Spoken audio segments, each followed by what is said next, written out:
I wanted to start today with a little information about the 4th of July. I found it kind of interesting, and hopefully you will as well. Many of us think that the 4th of July is a celebration of the day that the Declaration of Independence was signed. It's not true. That was signed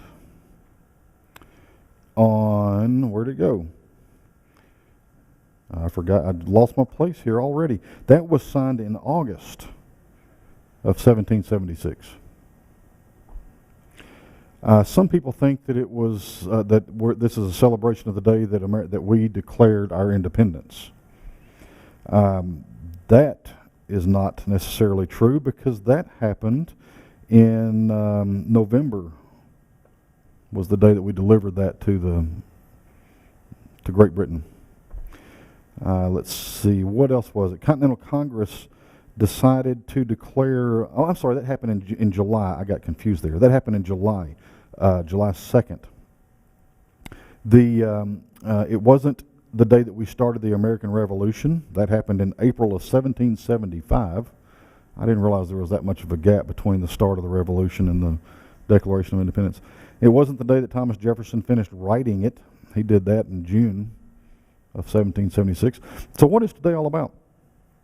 Or actually yesterday, July 4th. We're on the 5th. July 4th is the day that the Continental Congress came to agreement on the terms of the Declaration of Independence. Now that's pretty amazing, because it was, the final draft was written, July 2nd. It took those guys 2 days to come to agreement on the terms. Can you imagine what our Congress could get accomplished if they could come to agreement that fast? I know it. Maybe that's why they didn't have any air conditioning, so they get it done. So I thought that was pretty amazing. It only took them 2 days to do that. The reason that July 4th is assumed to be the day that everything was signed, sealed, and delivered is because in the paperwork that they sent out to everybody to get signed, it had July 4th written on it as the day that everybody came to an agreement. And then it got sent out and got signed. And then once that happened, that date was on there, all these beautiful signatures and that beautiful writing, and there set that date. So it just became the day that we assumed was our independence. Either way, it's still a great celebration. I love little tidbits of facts like that. But needless to say, no matter how it all came down in the timeline, we really do live in a pretty awesome country.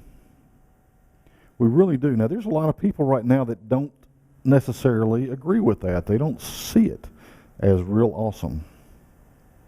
And the very fact that they can hold that opinion is what makes this country so great. We've got the people who love the direction we're going, and the people who absolutely detest the direction we're going, and that gap seems to be getting wider and wider and wider, and that just adds to what this country was founded to be. Now, I do not like the gap widening. I would love to be able to pull everybody back together. I know that when we find consensus, when we can have our own opinions without hating each other, we'll truly have freedom. Okay? But the fact that we can do that and live in the same place and nobody gets arrested for it makes us live in a pretty good place. I had a guy the other day, he came out to look at our air conditioner, said, I said happy 4th of July, or have a good 4th of July, because he was talking about going to the lake, and he said, oh, I'm going to have a great 4th of July because it's probably going to be the last one we ever have. I said, are you planning on dying? And he said, no. He said, this country is just going that direction. Well, you know what? He is exactly right, because his thoughts are taking him there. He will never have another celebration of freedom until he changes his thoughts. Now, of course, I couldn't just let it go. We did have a chat. And I don't know whether it changed his mind or not, but we had a little talk. Um, we do have the right to have the choices and the opinions that we want. We have had people fight and die to give us that freedom. And let me rephrase that. We've had people fight and die to give us a place that we can live, and that freedom is accepted. The freedom is in our thoughts. The independence is in our thoughts. But I got off track just a second for a minute there. We have the right, and people have died to give us the right to have our own opinions. And what is happening today is we are taking those opinions and we are expressing those opinions, and that is all perfect. And then we are judging those people who do not share our opinions. We are hating those people who do not share our opinions. Guess what we just did? We gave up our right to have freedom. We surrendered our independence.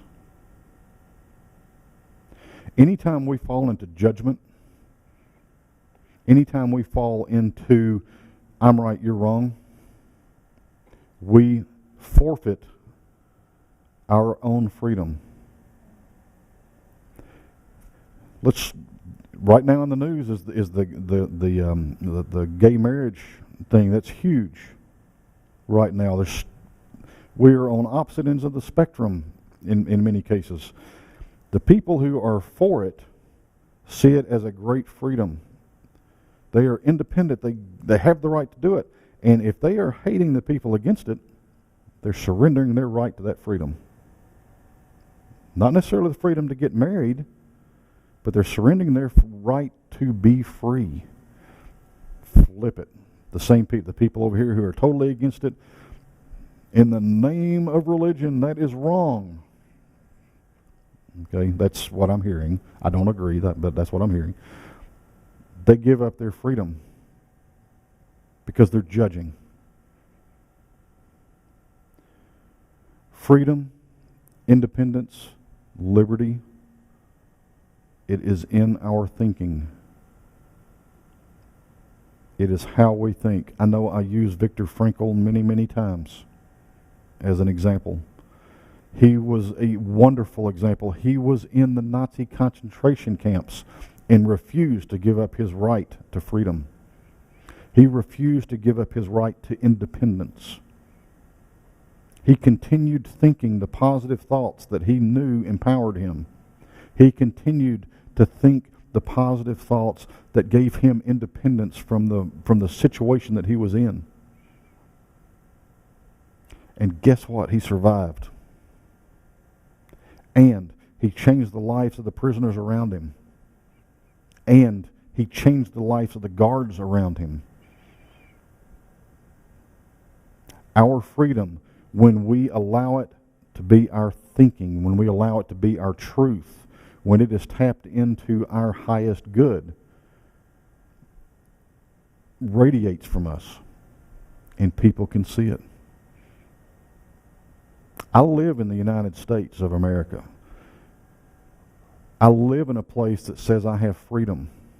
Well, I do have some freedom because of where I live, and that is that I can pretty much do the work that I want to do. I can pretty much have the opinions that I want to have. I can pretty much go anywhere I want to go.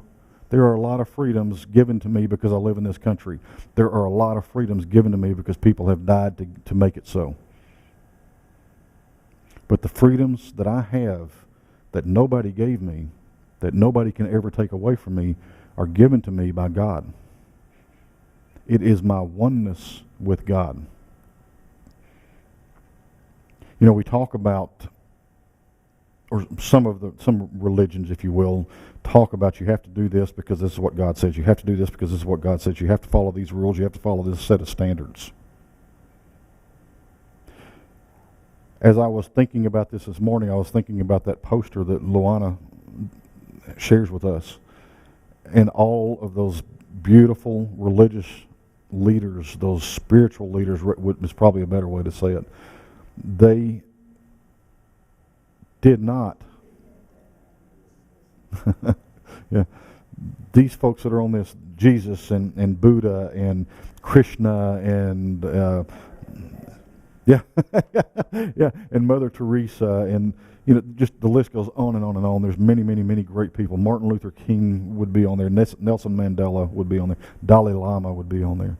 These people have a freedom that is available to them only because they are one with God. Being one with God does not limit what we can and can't do. Being one with God removes the judgment and replaces that with only love. And in that we have the most incredible freedom, the most incredible independence, the most incredible liberty ever available, no matter where we live. Oneness with God does not limit our living, it enhances our living. Each one of those people that I talked about there did away with religious dogma and followed their heart on a path that no one else could see at the time. Some people looked at it and said, "Ooh, this is pretty cool. I might want to check this out and follow this a little bit," and they did. But whether whether these folks had followers or not, they were living the life that they felt led to live. They were living a divine connection. That's our challenge. When we live in oneness with God, we truly are free. When we buy into what the world tells us, we're limiting ourselves. We're not free. We might live in a great place, but when we buy into you have to drive this kind of car, you have to have this kind of clothes, you have to live in this kind of house, when we buy into all of that, we're losing our freedom, we're surrendering it, we're giving it up. The only true freedom is oneness with God. We walk the path that we are given. We walk the path that we see when we're there. It's a beautiful path. It's a beautiful place. So I want to show you just how powerful this can be. Being one with God, you have that feeling of happiness, that pure joy, pure love. And we've all had at least one of those, right? So I want you to imagine one of those right now. Imagine a time when you were perfectly content, you were perfectly happy, you felt perfect love. And just take a real deep breath and feel that feeling.